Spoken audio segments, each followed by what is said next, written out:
Hello everyone. Welcome to education point. Education point में आप सभी का स्वागत है। आज हम आपके लिए लाए हैं all MP police previous paper का सॉल्यूशन। जी हाँ दोस्तों, जैसा कि आप जानते हैं एमपी पुलिस व्यापम द्वारा हाल ही में कैलेंडर जारी कर दिया गया है, जिसके तहत जनवरी से फरवरी में एमपी पुलिस के पेपर होने की संभावनाएं जताई जा रही है, जिसके चलते यहाँ महत्वपूर्ण टॉपिक हो जाता है कि हम पुराने पेपर को सॉल्व करें। इसी को देखते हुए हमने लगभग 50 पेपर का टारगेट रखा है, जिसके तहत हम सभी पेपर को हल कराएंगे। इसमें जीके एवं जीएस तथा साइंस का पोर्शन को कवर किया गया है। वीडियो शुरू करने से पहले यदि आप मेरे चैनल पर नए हैं तो चैनल को सब्सक्राइब और लाइक ज़रूर करें। चलिए आगे बढ़ते हैं, क्वेश्चन को देखते हैं। इसमें 19 अगस्त 2017 के फर्स्ट शिफ्ट के पेपर को बताया गया है इस वीडियो में। ऐसे ही अगले वीडियो आते रहेंगे। पहला प्रश्न है, किस वर्ष में भारत ने पाकिस्तान के साथ युद्ध नहीं लड़ा? आपको 2 सेकेंड का समय दिया गया है, आप इसमें से बता सकते हैं।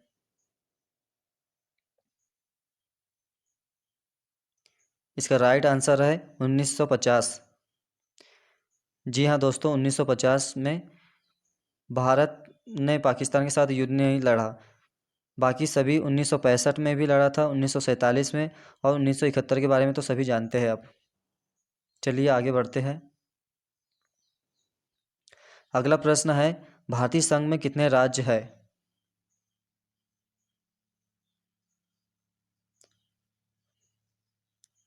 चलिए इसका आंसर जानते हैं। भारतीय संघ में वर्तमान में 28 राज्य है और 8 केंद्र शासित प्रदेश है।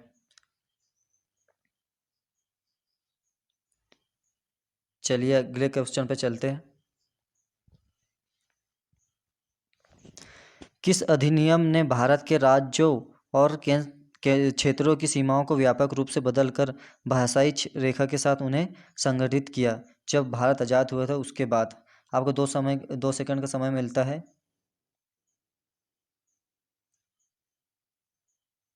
चलिए इसका आंसर जानते हैं। इसका आंसर है चौथा, राज्य पुनर्गठन अधिनियम 1956 के तहत 10 राज्य बने थे। अब जैसे कि आप जानते हैं, अगले क्वेश्चन पर चलते हैं। क्वेश्चन है, 1873 में निम्नलिखित में से कौन से संगठन का आरंभ ज्योतिराव फूले ने किया था? 1873 में आपको बताना है।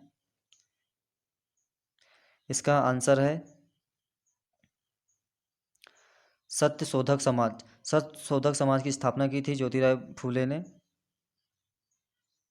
एक महान विचारक है ये। इन्हें महिलाओं की शिक्षा के हेतु भी बहुत प्रोत्साहन दिया। चलिए आगे क्वेश्चन पढ़ते हैं।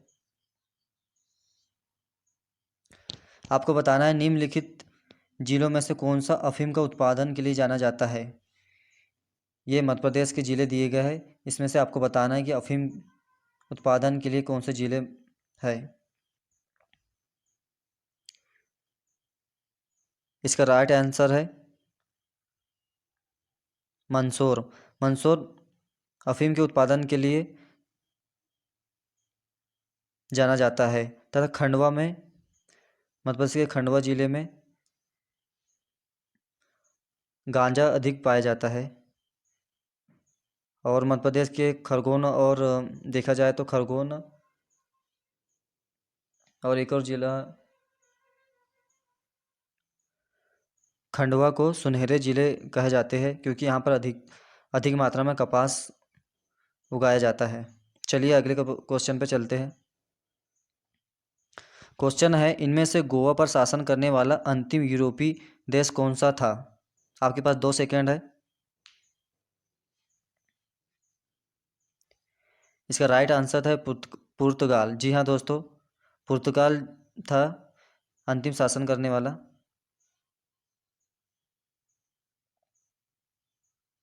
अगला क्वेश्चन है, प्राचीन समय में इनमें से कौन सा शहर प्रयाग के नाम से जाना जाता है?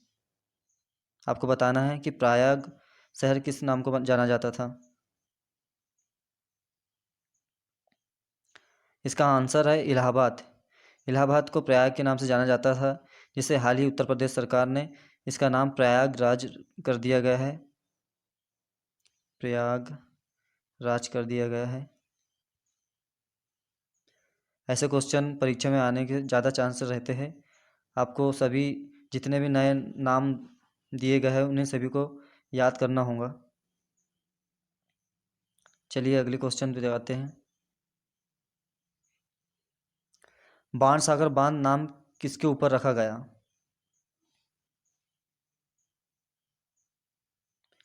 इसका राइट आंसर है बाणभट्ट।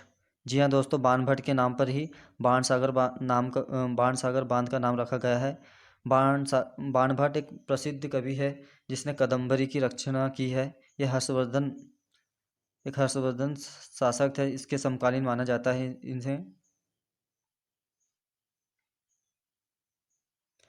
इसके द्वारा हस्तचलित भी लिखी गई, ये आपको याद रखना चाहिए। अगला क्वेश्चन है, मध्य प्रदेश उच्च न्यायालय का पहला मुख्य न्यायाधीश कौन थे?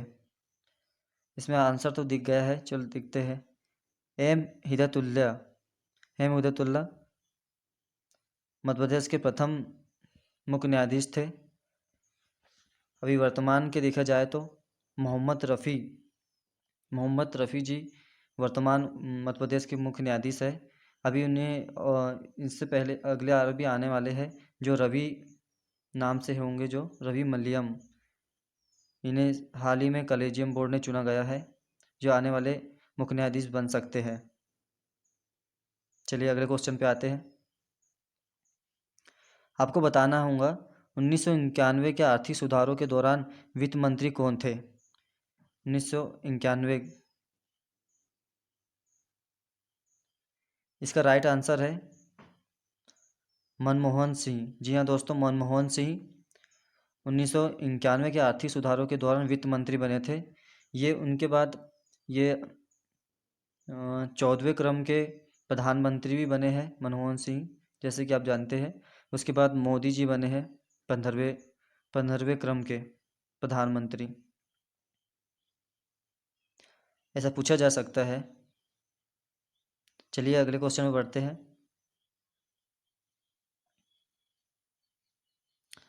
राजतरंगी के लेखक कौन है? राजतरंगिणी के लेखक कौन है? आपको बताना होगा। इसका उत्तर है कल्हण। जी हाँ दोस्तों, कल्हण राजतरंगिणी के लेखक है। इसमें कश्मीर के इतिहास के बारे में हमको जानकारी मिलती है। आपने देखा होगा हिस्ट्री वगैरह में कश्मीर के इतिहास के बारे में हमें जानकारी मिलती है राजतरंगिणी से। चलिए अगले क्वेश्चन पे आते हैं। आपको बताना होगा उमा भारती के बाद कौन मध्य प्रदेश के मुख्यमंत्री बने? यदि आप मध्य प्रदेश की तैयारी कर रहे हो, मध्य प्रदेश से संबंधित किसी परीक्षा के लिए, तो ऐसे क्वेश्चन आने की ज़्यादा संभावना बनी रहती है। चलिए इसको उत्तर जानते हैं। इसका उत्तर है बाबूलाल गौर। जी हाँ दोस्तों, बाबूलाल गौर जी थे जो उमा भारती के बाद मुख्यमंत्री बने। वैसे देखा जाए तो उमा भारती मध्य प्रदेश की प्रथम महिला थी है जो सीएम बनी है। उसके बाद शिवराज सिंह चौहान बने। उसके बाद कमलनाथ बने। फिर कमलनाथ का कार्यकाल 1 वर्ष रहा। उसके बाद फिर से शिवराज सिंह चौहान बने हैं जो सर्वाधिक समय तक सीएम बनने का रिकॉर्ड है उनके नाम पर। चलिए अगले प्रश्न को देखते हैं। विलियम कोलकाता में नदी के किनारे स्थित है। आपको बताना है विलियम फोर्ट कोलकाता में किस नदी के किनारे स्थित है? यह रहा आपका आंसर, हुगली। जी हाँ दोस्तों, हुगली नदी के किनारे है विलियम फोर्ट। यह कोलकाता में बहती है हुगली नदी। चलिए अगले क्वेश्चन में बढ़ते हैं। सिविल अवज्ञा आंदोलन शुरू किया था। आपको बताना है किस वर्ष किया गया था? इसका आंसर है 1930। जी हाँ दोस्तों, 1930 में सिविल अवज्ञा आंदोलन शुरू किया था। अगर देखा जाए तो 1942 में भारत छोड़ो आंदोलन शुरू किया गया था और 1914-15 में महात्मा गांधी भारत आए थे अफ्रीका से। चलिए अगले क्वेश्चन पर बढ़ते हैं। सिखों के 9वें गुरु कौन थे? आपको बताना है। वैसे हमें सिखों के सभी गुरुओं के नाम याद क्रम बाई क्रम याद कर लेना चाहिए, ये कभी भी पूछे जा सकते हैं।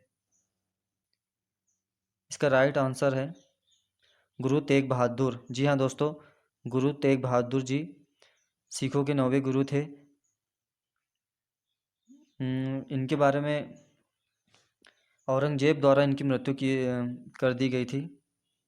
धर्मांतर के तहत इनकी मृत्यु कर दी गई थी। और 5वें गुरु थे गुरु अर्जुन देव, जिसकी मृत्यु जहांगीर द्वारा इनकी मृत्यु कर दी गई थी।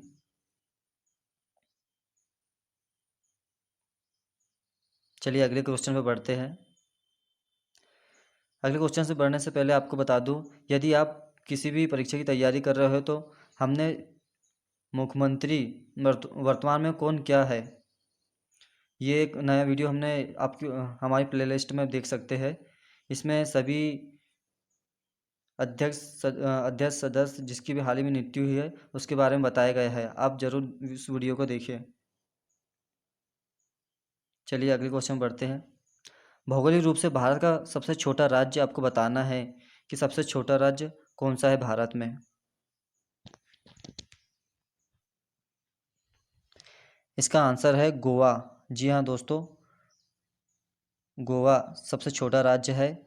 अगर क्षेत्रफल की दृष्टि से सबसे बड़ा राज्य देखा जाए तो राजस्थान का आता है। चलिए अगले क्वेश्चन में बढ़ते हैं।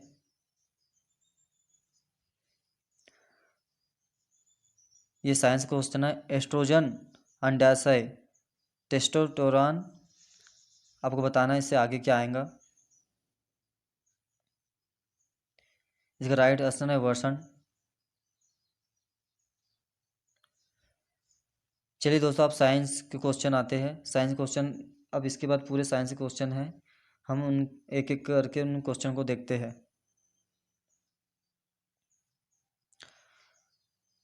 पहला क्वेश्चन है, निम्न में से एक आपदा प्राकृतिक आपदा नहीं है, उसे पहचानिए। आपको बताना है कि कौन सी आपदा प्राकृतिक आपदा नहीं है। आपको 2 सेकंड का समय मिलता है।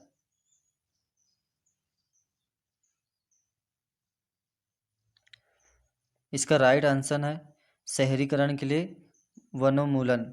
जी हाँ दोस्तों, शहरीकरण के वनोन्मूलन प्राकृतिक आपदा नहीं है। बाकी सूखा देखा जाए तो सूखा भी प्राकृतिक आपदा है, भूकंप भी प्राकृतिक आपदा है और बाढ़ भी प्राकृतिक आपदा है। तो इसका राइट आंसर होगा शहरीकरण के लिए वनोन्मूलन। चलिए अगले क्वेश्चन पे बढ़ते हैं। आपको बताना है, एक पुष्प जिसमें नर तथा मादा दोनों प्रजनन अंग होते हैं खालिस्तान कहलाता है।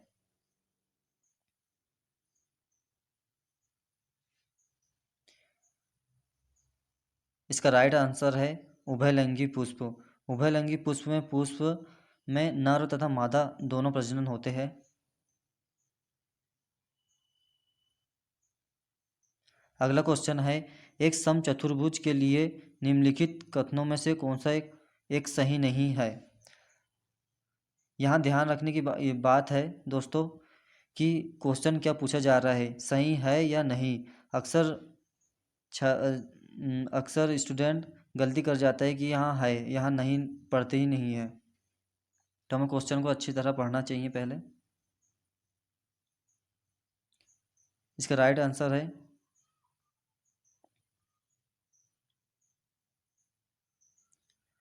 आसन कोण एक दूसरे के पूरक नहीं होते। इसका राइट आंसर होगा, जी हाँ दोस्तों, ये चौथा वाला राइट आंसर होगा इसका। चलिए अगले क्वेश्चन को देखते हैं। चंद्रमा की सतह के गहरे गड्ढे कहलाते हैं? आपको बताना है कि चंद्रमा जो सतह पे गहरे गड्ढे दिखाई देते हैं वो क्या कहलाते हैं? इसका राइट आंसर होगा केटर्स। जी हाँ दोस्तों, केटर्स। चंद्रमा की सतह पर जो गहरे गड्ढे होते हैं उसे केटर्स कहा जाता है। इसे हम ज्वालामुखी से भी समझा जा सकता है। जब ज्वालामुखी निकलता है, जैसे कि आपको बता दूं, जब ज्वालामुखी का उत्पन्न होती है तो यहाँ पर एक केटर्स, जिससे ज्वाला लावा निकलता है, उसे भी केटर्स कहा जाता है। मधुमेह के लक्षण आपको बताना है। इस क्वेश्चन में मधुमेह के लक्षण क्या है?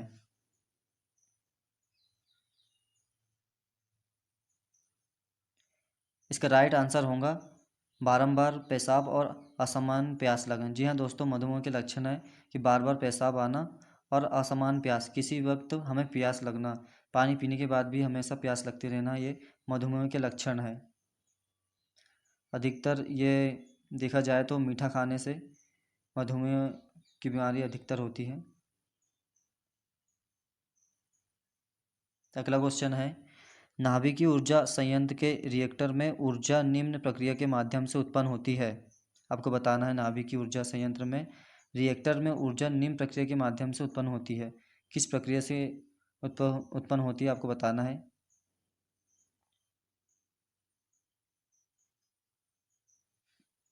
इसका राइट आंसर होगा नाभिकीय विखंडन। जी हाँ दोस्तों, नाभिकीय विखंडन होगा नाभिकीय ऊर्जा संयंत्र में। अगला क्वेश्चन रहा, जब वायु में एल्कोहल दहन करता है तब ऊर्जा खालिस्तान के रूप में मुक्त होती है। तो इसका राइट आंसर होगा दोस्तों ऊष्मा तथा प्रकाश में। जब वायु में एल्कोहल दहन करता है तो ऊर्जा के रूप में ऊष्मा और प्रकाश निकलती है। इसका राइट आंसर होगा। अगला क्वेश्चन है, पीलिया होने की दशा में कौन सा अंग प्रभावित होता है। आपको बताना है कि जैसे किसी व्यक्ति को पीलिया हो गया तो उसका कौन सा अंग प्रभावित होता है।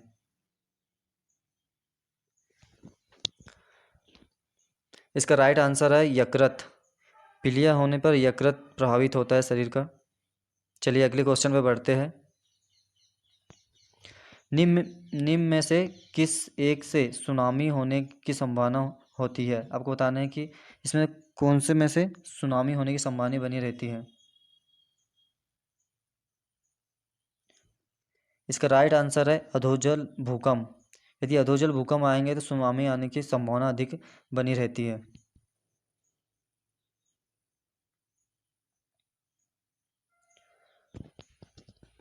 अब आपको बताना है, अपशिष्ट जल उपचार की प्रक्रिया को कहा जाता है।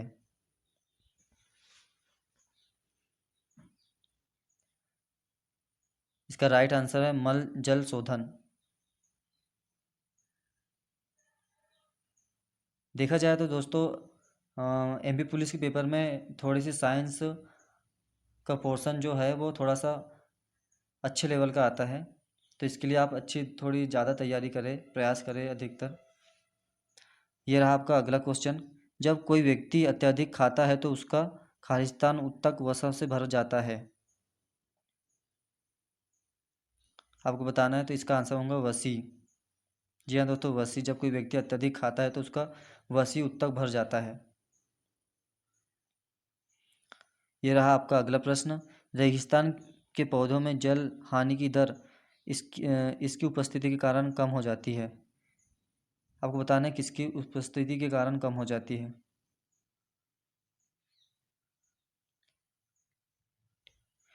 इसका राइट आंसर है दो फ्रेंड क्यूटिकल के कारण रेगिस्तान के पौधों में जल की हानि दर की उपस्थिति कम हो जाती है।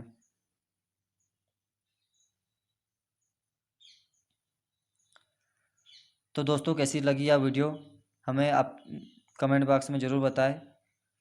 और ये रहा आज का सवाल आपके लिए, आपको बताना है मध्य प्रदेश के वर्तमान राज्यपाल कौन है। यदि फ्रेंड अभी तक के हमारे चैनल को सब्सक्राइब नहीं किया है तो सब्सक्राइब और लाइक ज़रूर करें और नोटिफिकेशन का बेल दबाना ना भूलें, ताकि आप समय समय पर हमारे नई वीडियो आपको प्राप्त हो। और अपने सुझाव ज़रूर दें और इसे अधिक से अधिक शेयर करें। Thank you.